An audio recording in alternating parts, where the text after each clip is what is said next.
Hey loves, welcome back to my channel. My name is Lola for those of you who are new, but if you're a returning subscriber, thank you so much for coming back to watch another video.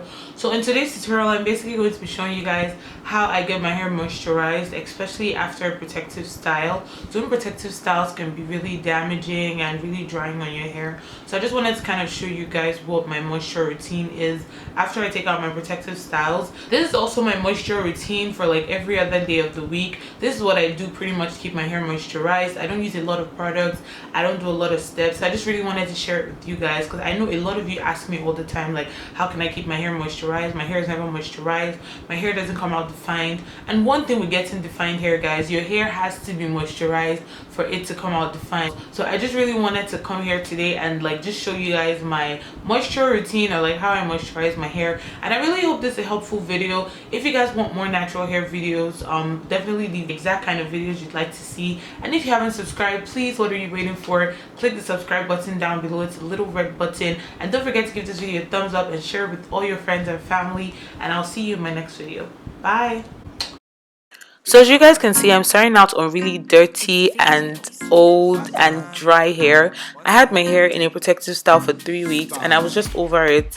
As you can see, I have all the gunk that gathered around my edges just from like using edge control and gel. So anyway, I'm going to be spraying my hair with some water, and that's just to kind of get my hair damp. I have low porosity hair, so in order for like products to kind of like penetrate my hair has to be dampened with water. So now what I'm doing is I'm going to be finger detangling, and I'm just using my thumb to kind of like separate my hair gently, just to kind of open up my hair, you know, let it breathe a bit because it's been like tied up under locks for 3 weeks. So I'm going to finger detangle for a bit, and then I'm going to be going in with olive oil.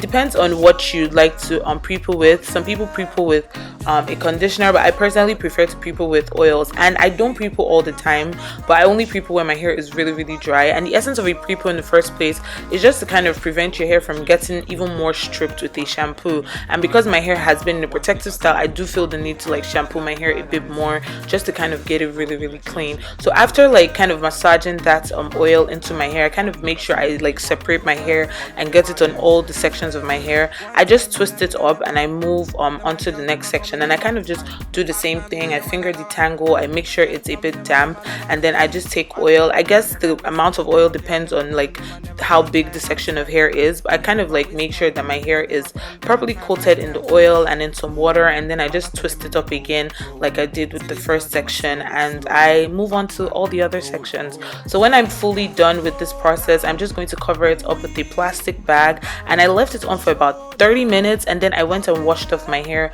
with the Creme of Nature coconut milk shampoo. I used my Aussie conditioner, and then I used the hair mayonnaise to deep condition for about 30 minutes. And after washing out my hair, this is what my hair looked like. Can you guys see how defined my hair is? I have no product in my hair right now. My hair is just damp.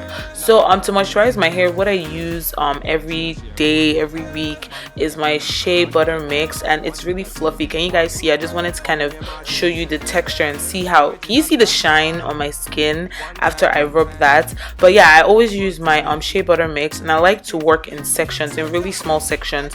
That way I know that every single part of my hair is getting really coated with the product. And then I just put it on and I detangle, and then I just put my hair in twists. Today I actually decided to braid the roots and then twist the rest of my hair. But yeah, you guys can see that this thing really moisturizes my hair. Trust me, like when I just work it in and I detangle, can you guys see the curls? Like, that's how you know my hair is moisturized. Please compare this to how my hair looked in the beginning. Like, can you just imagine? So yeah, this is basically what I do to moisturize my hair. And after I did this, I left the twist in for about 2 days. You can decide to carry this as a protective style for like a week and then rock the twist out like on the weekend. So I carried mine for 2 days, and then after 2 days I just let it out and I started rocking my twist out. But yeah, this is pretty much all I do. The Shea Butter mix, if you guys would like a recipe, then definitely let me know. If I get enough likes and comments on this video, maybe I'll finally bring out a recipe. But this is what I do these days, guys. I feel like the more product you use on your hair, the more you just weigh your hair down, and it gets really expensive trying to buy all these natural hair products. So I'd rather just use something that I can make at home that still does the job. So it's a perfect moisturizer. It has shea butter, it has a bunch of oils in it, so it works perfectly. And you guys, 2 days after, like like I had slept on this hair, I had gone out with it, I had showered and everything. Just look at how moisturized and shiny my hair is. Like, can you guys see that shine? My hair is shiny, it is moisturized, it is soft, and it is defined. Like, for your hair to be defined, I already said your hair has to be very moisturized. Can you guys just see? The only thing I didn't like about this twist out was that I feel like I didn't braid far down enough, so I didn't really get the stretch that I was looking for, because when I braided the roots, I wanted my hair to be kind of more stretched than normal, because twist outs really shrink my hair. That's why I kind of prefer to do braid outs. But yeah, the twist out was bomb. Like, this is like day 3 of my twist out right now, and it's still popping. I still have my curls. Like, it's still very soft, still very moisturized. And every other day, what I do to my hair is just spritz it with some water. You guys, water is your best friend. Like, your hair loves moisture. I spritz it with some water, and if my hair needs a moisturizer, I just add a bit of this anywhere. So yeah guys, this is basically the video. I really hope you guys enjoyed it. Now you're just gonna watch me play with my hair, because obviously I have hand in hair syndrome. But yeah, please leave me comments or questions down below. If you have any hair suggestions, please definitely let me know. And yeah guys, if you haven't subscribed, please don't forget to subscribe before you click out of this video, and I will see you guys in my next video. Bye.